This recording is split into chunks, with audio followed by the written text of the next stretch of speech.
शिव मंदिर में जाना, ये तो हम हमारे हृदय से इस दिल की बात आप तक कहना चाह रहे हैं। कभी शिव के मंदिर में जाना,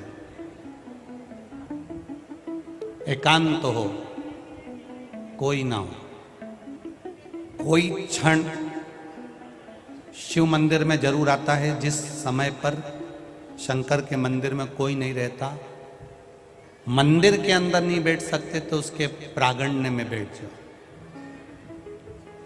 एकांत का क्षण शिव मंदिर में जाकर थोड़ा सा निकालना।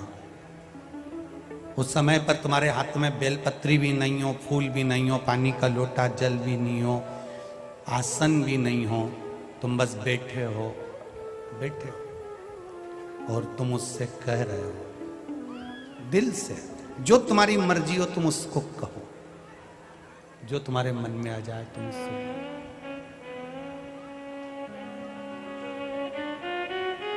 सुनेगा।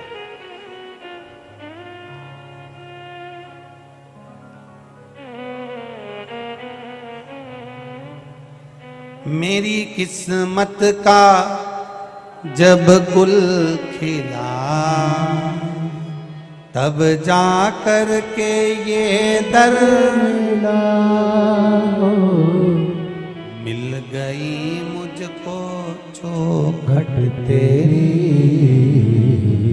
सबसे बढ़िया सबसे खरी, मेरे भोले तेरी नौकरी, सबसे बढ़िया सबसे खरी। दिल से जब वो एकांत में बैठा हो, रिटर्न बढ़ाओ रिटर्न, जब वो एकांत में बैठा हो अकेला, तब उस क्षण आपके दिल की बात आप उससे जाकर कहो।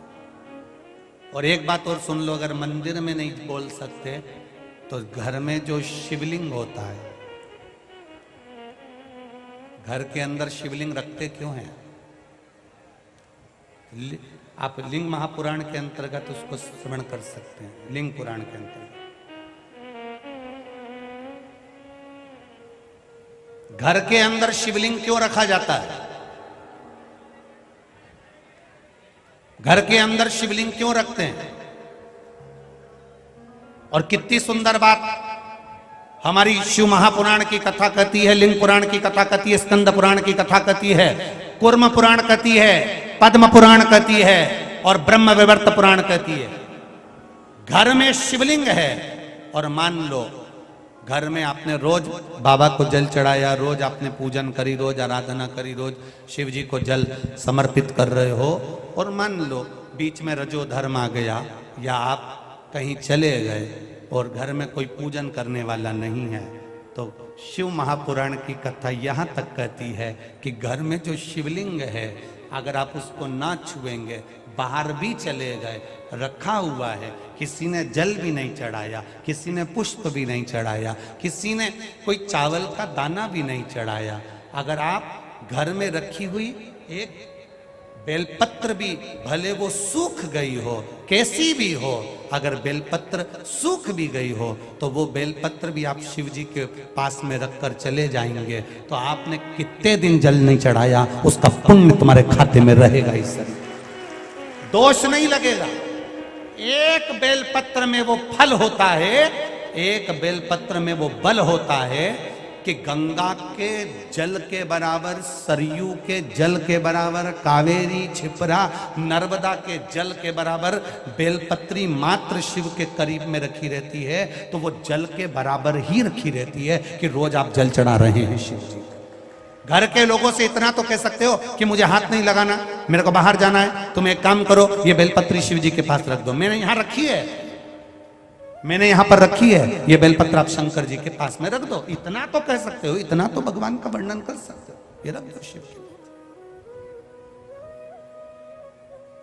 एक बेलपत्र शिव को समर्पित करना। और 10 दिन हो गए, 8 दिन हो गए, 15 दिन हो गए, 20 दिन हो गए, कोई बात नहीं, दुखी मत होना। शिव तुम्हारे हैं और तुम शिव के। भटकना नहीं है, भटकना नहीं है। तुम शिव के हो, शिव तुम्हारा।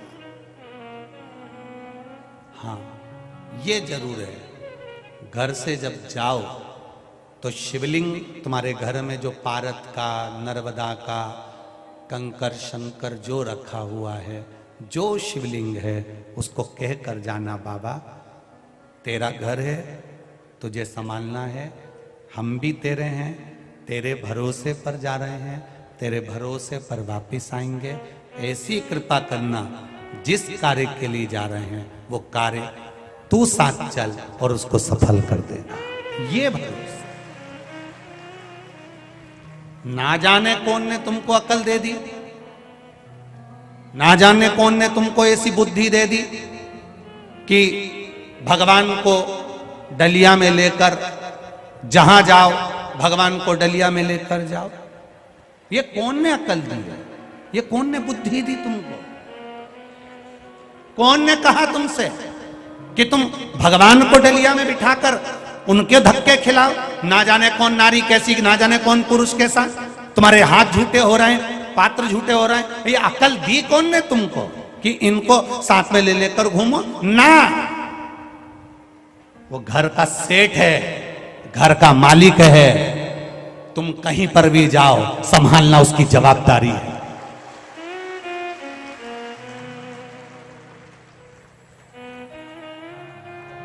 संभालना उसकी जवाबदारी है। शिवलिंग है, घर में रखो।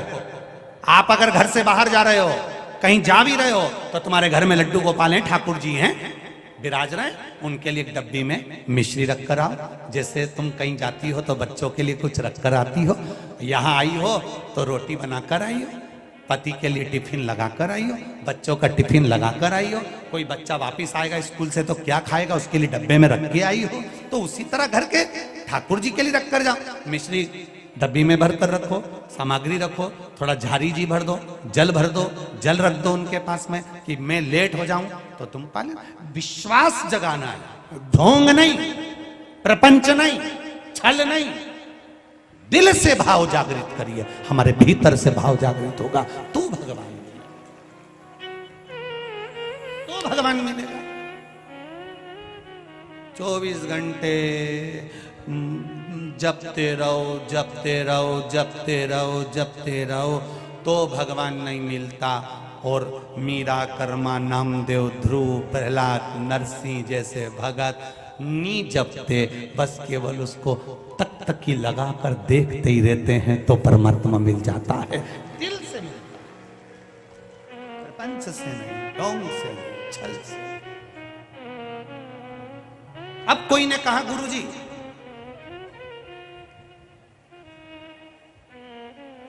शंकर भगवान का स्मरण करना, घर में जो शिवलिंग है उसकी पूजन करना। कोई कहता है कि घर में शिवलिंग नहीं रखना चाहिए, तो जो कहता है उसको एक बार शिव महापुराण अच्छे से पढ़ लेना चाहिए। जो कहते हैं घर में शिवलिंग ना हो उनको शिव पुराण अच्छे से पढ़ना चाहिए। गीता प्रेस गोरखपुर की एक शिव महापुराण की कथा, एक पुराण अपने घर में लेकर आओ और दिल से एक एक लाइन। हम ये भी नहीं कहेंगे कि तुम संस्कृत में पढ़ो, तुम तो हिंदी पढ़ना जानते हो तो हिंदी में पढ़ो। धीरे धीरे एक एक लाइन को पढ़ना, समझना कि हमारी पुराण क्या कह रही है, इस पुराण के अंदर क्या क्या लिखा है, क्या हमको समझना पड़ेगा। कहीं सियोर वाला महाराज झूठ तो नहीं बोल रहा व्यासपीठ पे बैठकर। एक एक चीज पढ़ो। काली मिर्च चढ़ाने से क्या होता है, जल चढ़ाने से क्या होता है, बेलपत्री पर शहद लगाकर चढ़ाने से क्या होता है, शंकर जी को दही का शिवलिंग क्यों बनाया जाता है, अरहर की पत्ती क्यों चढ़ाई जाती है, क्यों सरसों चढ़ाई जाती है, सरसों के फूल का क्या महत्व है, जल में तिल डालकर क्यों चढ़ाया जाता है। एक एक महत्व को आपको पढ़ना पड़ेगा। ये केवल सियोर वाले महाराज के कहने पे मत चलना। पढ़ो, स्मरण करो कि कहां से बोल रहा है महाराज, किस जगह से बोल रहा है, वो तुम्हारी बुद्धि में आना चाहिए, तो तुम्हें सुनने में और आनंद आएगा। हमने पढ़ रखा है, महाराज जी ने यहाँ से बोला है, हमारे स्मरण में है, महाराज जी ने यहाँ से बोला है, तो आनंद और बढ़ेगा, और भक्ति बढ़ेगी, और जागरूकता बढ़ेगी। हर कोई कह देता है तुमसे क्यों जा रहे हो शिव मंदिर, शंकर जी को जल